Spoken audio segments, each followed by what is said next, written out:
No ja chcem byť stále vitálna, zdravá, šťastná, plná života, k tomu štíhla samozrejme, sebavedomá a chcem robiť niečo pre seba stále. Podcast s Antóniou Mačingovou. Prestaňte dietovať, naučte sa jesť.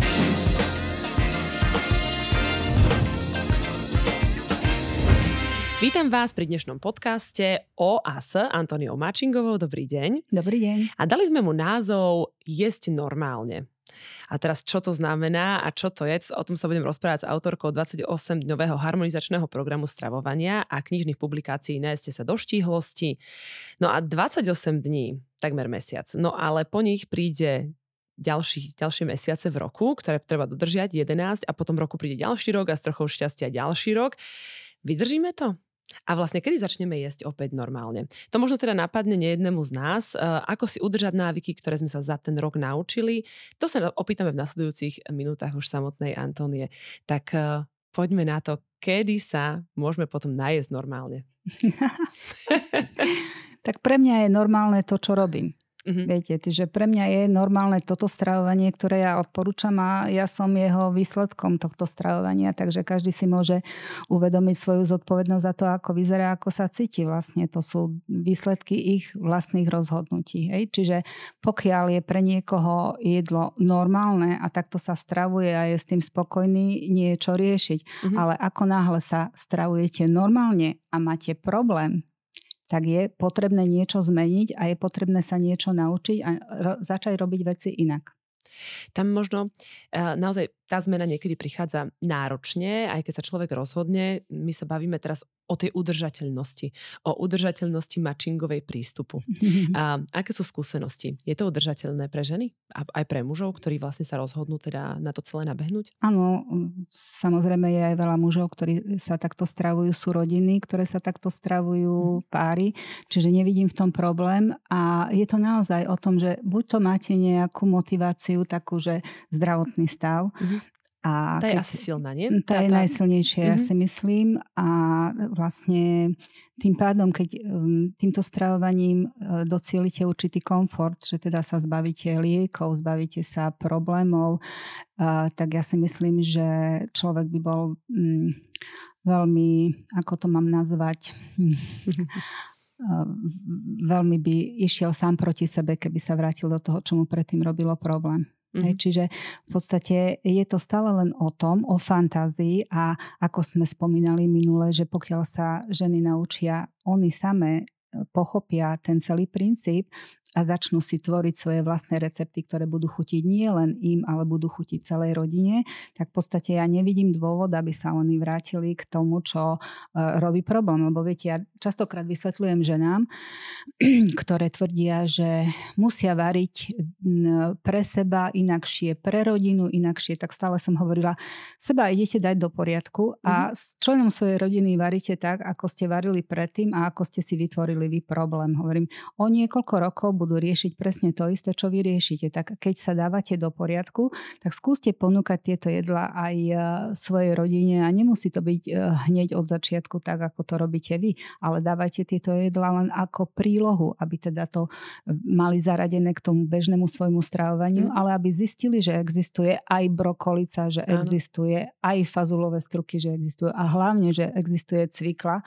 ktorá je, ja si myslím, jeden z super potravín, preto aj sa niektoré moje kamarátky zo mňa teda si robia srandu, že teda cvikla je moje druhé meno, ale naozaj je to o tom... A tretie mrkva. Tá je zdravá. Keď chceme dobre vidieť, tak určite. Takže je to udržateľné, pokiaľ ste si vedomi toho, že zodpovednosť za to, ako sa cítite, máte iba vy. Hej, tak pokiaľ toto ľudia pochopia, tak vlastne vo finále ušetria veľa času a skvalitnia si aj život, aj vlastne všetko to, čo robia. Inak my to chceme vlastne všetci. A my sa teraz bavíme vlastne v týchto podcastoch o tom, ako na to. A mne sa páčilo, keď som si prechádzala teda knihy a mne sa páčili tie prístupy, lebo vy naozaj idete veľmi, veľmi konkrétne. A teraz je tam taký pekný prístup, že 5:2. A to si poďme vysvetliť, lebo to je presne, narážam na tú normálnosť, že ako keby naozaj rozprávate rečou nás, obyčajných žien, ktoré chceme všetko, chceme naozaj byť vitálne, krásne vyzerať, žiť harmonicky a byť zdravé k tomu celému a ešte aj variť zdravo pre rodinu, samozrejme. Ale zároveň akože tá celá normálnosť, ktorá je v našej akože normálnosť v tom ponímaní toho na Vianoce zemiakový šalát a potom pečený bôčik akože na Veľkú noc. Ako s tým naložiť? No práve ten spomínaný spôsob 5:2 je o tom, že ak teda budete počas 5 dní v týždni dodržiavať tie princípy, ktoré ja v knihách odporúčam, tak vlastne potom si môžete urobiť víkend, počas ktorého si dáte to, na čo majú chuť vaše chuťové bunky. No a mám takú skúsenosť, že tí ľudia, ktorí to pochopili, tak vlastne nabehli na tento systém, len je veľmi zo začiatku je veľmi potrebná pevná vôľa. Preto, lebo viete, niektorí išli tak, že mali 5:2, potom počase bolo 4:3, potom bolo 3:4, potom 2:5 a potom sa vrátili k tým starým návykom. Čiže ono by to takto nemalo fungovať. Ja vo všeobecnosti vravím, že celý ten náš systém stravovania, ktorý je nastavený tak, že 11 mesiacov v roku jeme, čo nám príde pod ruky, potom sú do toho ešte rôzne oslavy, sviatky a ja neviem čo všetko. A potom príde nejaká príležitosť, pred ktorou by sme mali akože sa dať do poriadku. Pravidelne chodí leto. Áno, leto, alebo maturity, alebo stužkové, alebo ja neviem, akákoľvek svadby napríklad. Tak vtedy sa chceme dať rýchlo do poriadku. Čiže mesiac predtým začneme meniť návyky. A stále hovorím, že ak by ste tých 10 mesiacov v roku sa stravovali inakšie, tak tie 2 mesiace si môžete rozdeliť tak, že keď ich akože racionálne rozdelíme do toho roka, tak v podstate objem ten časový tých 2 mesiacov si vieme rozdeliť tak, že tie dni, keď porušíme ako keby to zmenené stravovanie, nám neublíži, preto lebo telo tým, že my mu pomôžeme sa ako keby naštartovať ten tráviaci systém, dáme si do poriadku celé to trávenie, tak ono v podstate, keď vy sa stravujete správne a podporujete ho, tak raz za čas, keď niečo zaradíte, ono si s tým vie veľmi ľahko poradiť. Ale ako náhle my robíme tento spôsob stravovania, že 11 mesiacov jeme, čo uvidíme a čo pred nami neutečie, tak ten 1 mesiac nás nezachráni. Dokonca si myslím, že urobí väčšiu šarapatu, ako keby sme sa racionálne stravovali. My sme teraz podľa mňa aj nabrdli alebo zabrdli do pokušení, lebo aj vy ste spomínali, nie? Že ženy tak potajme sa vás chodia pýtať, že či teda akože môžu kávu. A ja sa pýtam, že môžeme, ja neviem, aj niečo mlsnúť. A teraz sme možno, že neviem, že či iba počas tých 2 dní, ktoré môžeme mať podľa toho prístupu, že 5:2, alebo že či to je naozaj niečo, vidím, že aj vy tu máte kávičku na stole. Čo je košer a čo nie je košer? No, viete, ja stále hovorím ľuďom, môžete čo chcete, len si potom za to zoberte. Prevezmite zodpovednosť, presne, je potrebné za to platiť. Čiže nie je to také, že nemôžete si dať kávu, alebo si nemôžete dať pohár vína, alebo ja neviem, ale nech je to také, že teda prevažuje to plusové, to, čo vlastne podporuje ako keby očistu tej pečene, alebo aby sme si ju nezaťažovali. Jednak žijeme v dobe, keď si zaťažujeme pečenie len tým, čo jeme, ale aj tým, čo dýchame, v akom sme prostredí, v akom sme strese.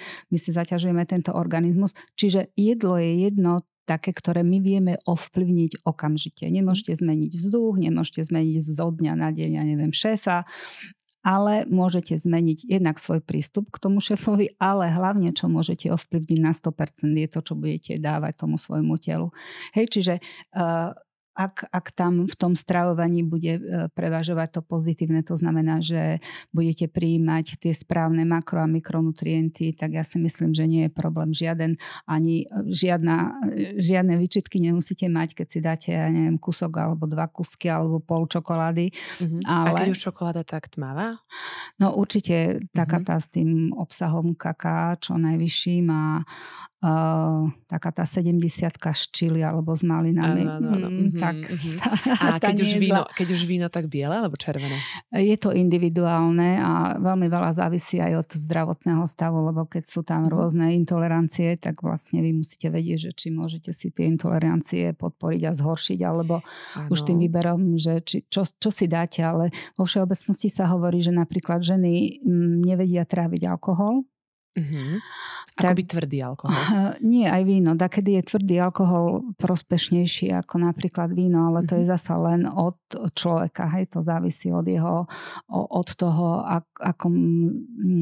akej kondícii je jeho pečeň. Čiže v podstate a zaujímavé je, že viete, kedy sa hovorilo, že pečeň má problém u tých ľudí alebo cirhóza pečene nastáva u alkoholikov a teraz to je práve zo sacharidov. To znamená, že ženy, ktoré napríklad sú nastavené na keksiky, na kadejaké koláčiky, na kadejaké také tie plnené, nechcem to nazvať, lebo nechcem robiť tomu reklamu, takže v podstate toto jedia, lebo v reklame povedali, že to je vynikajúci zdroj energie, rýchlej energie, ale neuvedomujú si to, že teda si zaťažujú pečeň. A v podstate dochádza k stukovateniu pečenie práve kvôli týmto rýchlym sacharidom, ktoré sú v podstate z bielej múky a ja neviem, z ríže, zo zemiakov a tak. Mne sa páči, ako sa naozaj menia tie prístupy v čase, že sa napríklad hovorí, že sedenie je novodobé fajčenie a rovnako teraz sme prišli k tomu, že v podstate naozaj ten cukor je taký novodobý alkohol, čo vlastne naozaj vplýva veľmi zle na naše špeciálne pečeň. Tým trpí. Špeciálne pečeň, nie len pečeň, ale v pečení sa napríklad tvorí žlč. A tá žlč vlastne, ako sme sa už pred časom bavili, tak v podstate ona dezinfikuje naše tráviacu sústavu, alebo teda čreva a v podstate likviduje všetky tie parazity, plesne, patogény, ktoré tam sú. No a my keď si túto pečeň, ako keď zaťažujeme práve nesprávnym stravovaním a cukrom a v pečení sa tvorí žlč, no a následne sa hromadí ako keby v tom žlčníku a keď nekonzumujeme potravu, ktorá ako keby podporí vypudzovanie tej žlče, tak vlastne dochádza k tomu, že si zhoršujeme stav našej črevnej flóry. Inak môžu napríklad práve týmto programom, ktorý máte vytvorený, si pomôcť aj ľudia, ktorí možno žlčník nemajú? Už keď sme pri tom žlčníku, lebo vyzerá to, že to sú také pomerne veľké témy. Pečeň, žlčník. Pozrite sa.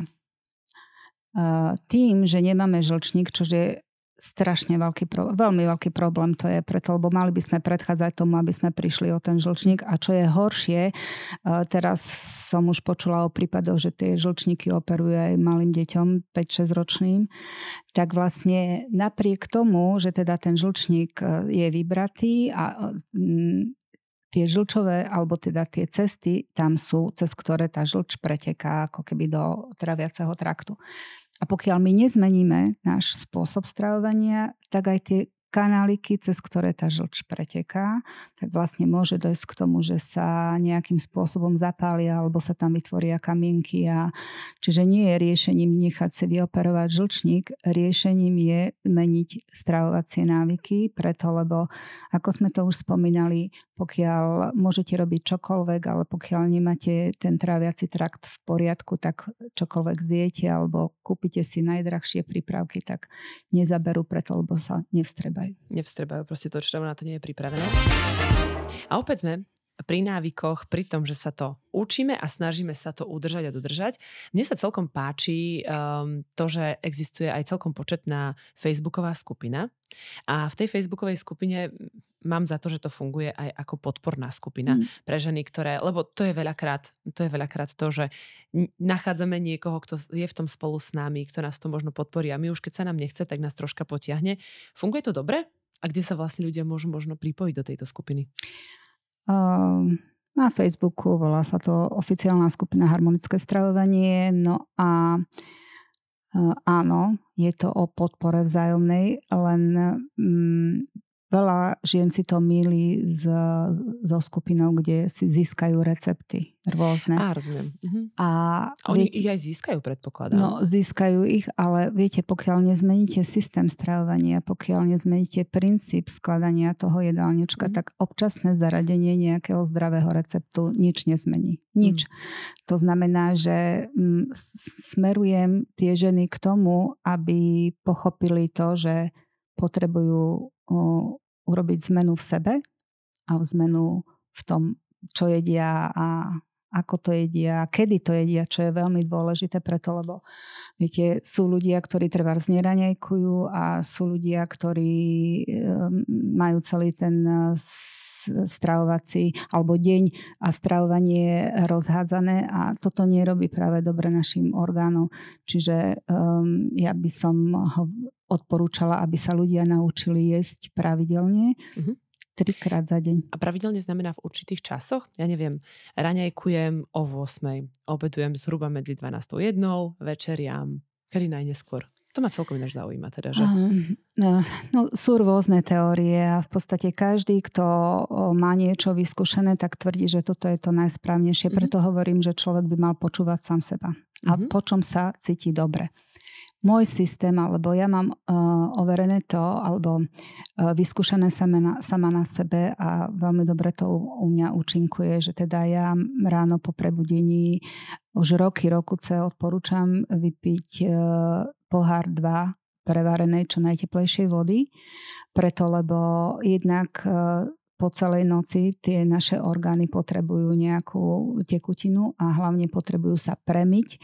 No a prečo prevarenú? Lebo x-krát som mala otázku, či musí byť tá voda prevarená. No musí byť prevarená, preto lebo zvyknú ženy napúšťať si teplú vodu z kohutíka a v podstate tam pri tých 60 stupňoch je najviac baktérií, ktoré môžu do seba dostať a z toho mali častokrát problémy a krče. Čiže sme robili analýzu toho, čo jedli a nakoniec sme zistili, že pila vodu z kohutíka a že toto jej mohlo spôsobiť problém a dokonca sú aj rôzne problémy, ktoré sa práve kvôli týmto baktériám môžu vytvoriť až také, že je to život ohrozujúce. Takže preto ja stále prizvukujem, aby sa voda prevárala, takú tú čo najteplejšiu vodu a potom ja si dávam takú čajovú lyžičku masla ghee.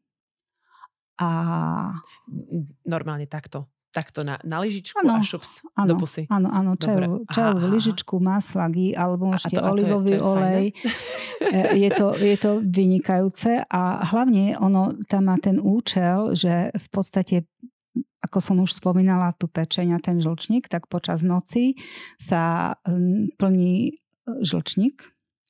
A my keď chceme, aby sa začal vyprázdňovať a aby sa tam nezačali tvoriť kamene, tak jednak potrebujeme tú vodu, ale hlavne potrebujeme tú tekutinu, teda ten tuk, preto lebo žlč sa zo žlčníka vypudí vtedy, keď sme prijali nejaké tuky a ide rozložiť ten tuk. Tým pádom sa začne vyprázdňovať ten žlčník a vlastne naštartuje sa aj proces trávenia. Čiže ja to robím takto, no a potom klasické raňajky, no a obedujem tak medzi 1 a 2, no a večerám niekedy o 5, niekedy o 6, ale hlavne podľa toho, aký máte obed. No a toto, čo ja stále hovorím, naučme sa rozpoznať pocit hladu, lebo pocit hladu a chuť na niečo sú úplne 2 rôzne veci. To znamená, že keď máte chuť na niečo, tak to je to zobkanie, hej, medzi jedlami, nie ste hladná. Ale keď už máte taký ten pocit, že vám začína škrkať v brúšku, tak to je ten signál, že áno, teraz som už pripravený na to, že teda môžem jesť. A čakáme na ten signál hladu? No, nie škrtenia, ale hladu. Čakať na ňo, ako zažívať ten hlad? Nemusíme čakať, až kedy nám začne škrkať v bruchu, lebo pokiaľ nemáte dobre nastavené trávenie, tak to nemusí prísť. Hej, tam sa tá žlč nevylučuje. No ale nemusíte čakať, až keď budete úplne hladná, lebo môže prísť pocit hladu o 10. večera, to už je tragédia. Ale tak okolo tej 6. maximálne do 7. si môžete dať večeru a v podstate tak, aby to bolo také 3 hodinky pred spaním. 3 hodinky pred spaním a potom si normálne, že ľahnúť hoc aj so začínajúcim pocitom hladu je to v poriadku. To sa mi pomerne často stáva, presne, že keď sa snažím dodržať ten princíp toho, že teda už aj naše mamky to takto nevoľa, keď robievali, že ja už po 6:00 nič nejem. Hej, áno. Len viete, je to také, že naše mamky chodievali spať okolo 9:00, 10:00. Áno, u nás to posúva značne. U nás sa to posúva, čože tiež nie je práve najlepšie na hormonálnu sústavu a vôbec na celkový náš pocit a na našu aktivitu. Čiže spať by sme mali ísť okolo tej 10:00, aby teda došlo aj k tomu, aby si naše telo oddychlo, aby si oddychli tráviace orgány a aby všetko fungovalo tak, ako fungovať má. My sa teraz vlastne rozprávame o takom harmonograme toho jedla. Už to znie tak, že vlastne už ten človek sa musí akože naučiť niečomu, že teda toto nejaké postupnosti. A ono naozaj, keď k tomu pridáme nové recepty, myslieť na to v potravinách, čo všetko mám kúpiť napríklad na tie nové recepty. Potom stále akoby ešte to skombinovať, popremýšľať, že teda čo mi zjedia doma deti, na čo mám chuť po prípade. Ináč pomerne veľmi veľa myšlienok v tom našom dni. Ja sa ináč celkom teším a narážam na to, že v týchto pekných krabiciach nám vie dôjsť aj donáška. Čo teda pomerne odbúra veľmi veľa starosti okolo celého toho jedla a zmeny toho životného štýlu. Čo mne teda znie ako veľmi praktická vec je, že napríklad naozaj začať s tou 28 tým, že boxy sú jedna vec, príde to rovno domov a napríklad si najprv nastaviť, ja neviem, časový harmonogram dňa, skúsiť najprv to. Odporúčate to po takých menších krôčikoch, alebo človek do toho má teda vpáliť a skúsiť sa to naučiť celé, tak ako to je? Ja si myslím, že človek, ktorý chce pre seba to najlepšie, tak bude robiť čo najviac tých krokov, aby mu bolo čo najrýchlejšie dobre. Hej? Čiže to je opäť individuálne.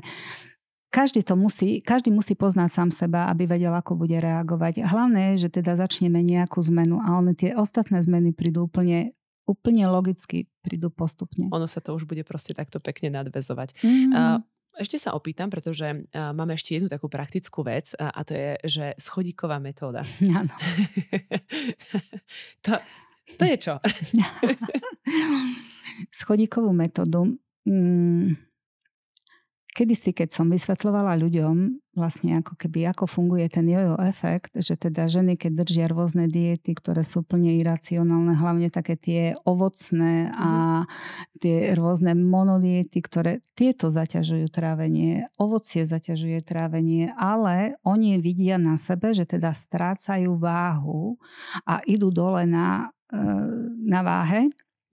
Čiže je to tam ako keby takto idú dole. A teraz skončia dietu, vrhnú sa na chladničku, zjedia celý ten obsah a naraz to ide týmto smerom hore.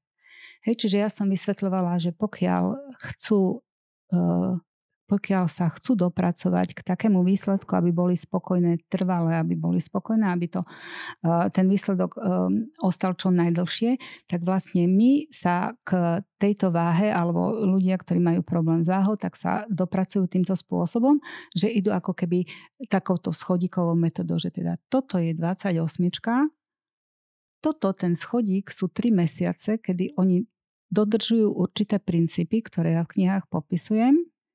Vtedy po tých 3 mesiacoch si ten organizmus zapamätá už tú končiacu váhu po tej 28 alebo tie objemy.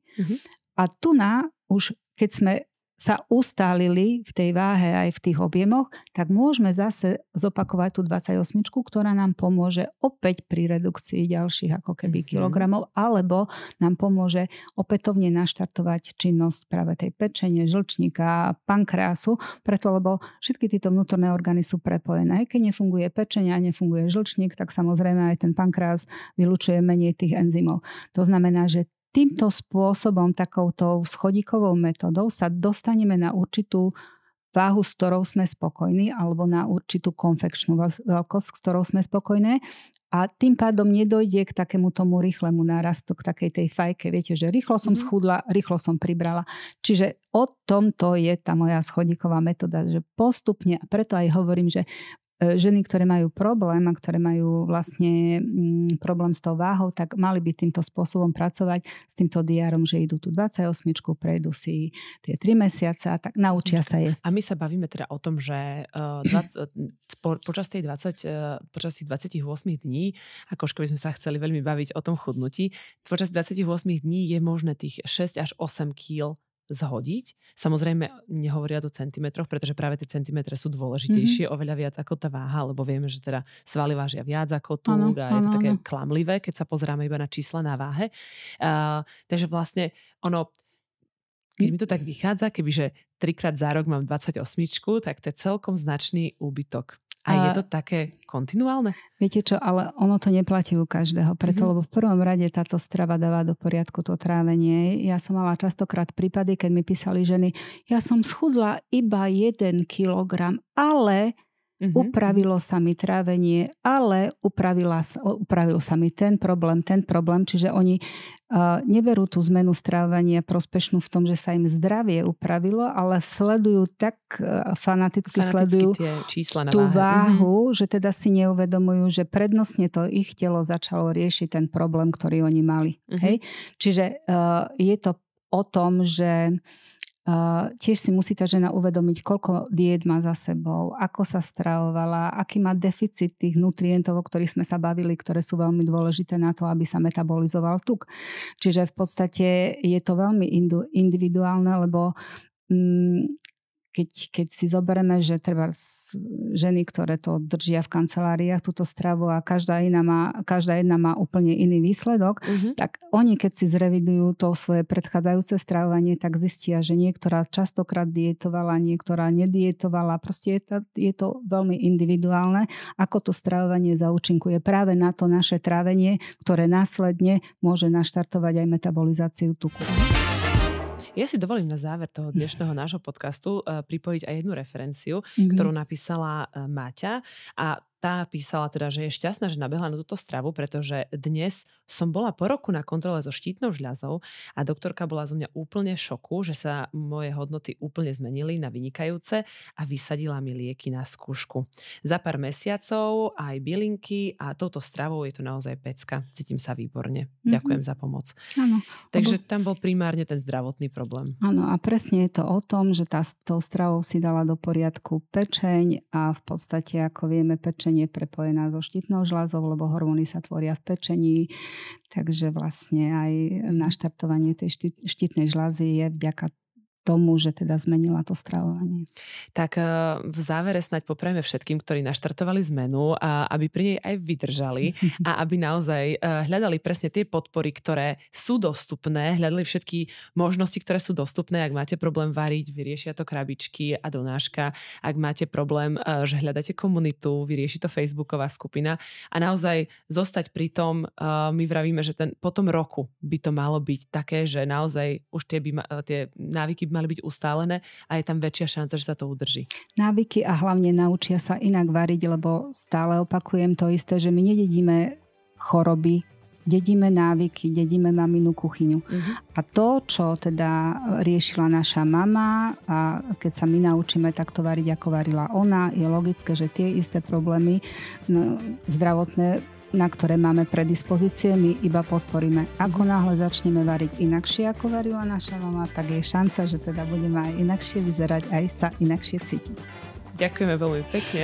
To bola Antónia Mačinková. Ďakujem aj ja. Amen. Ďakujem.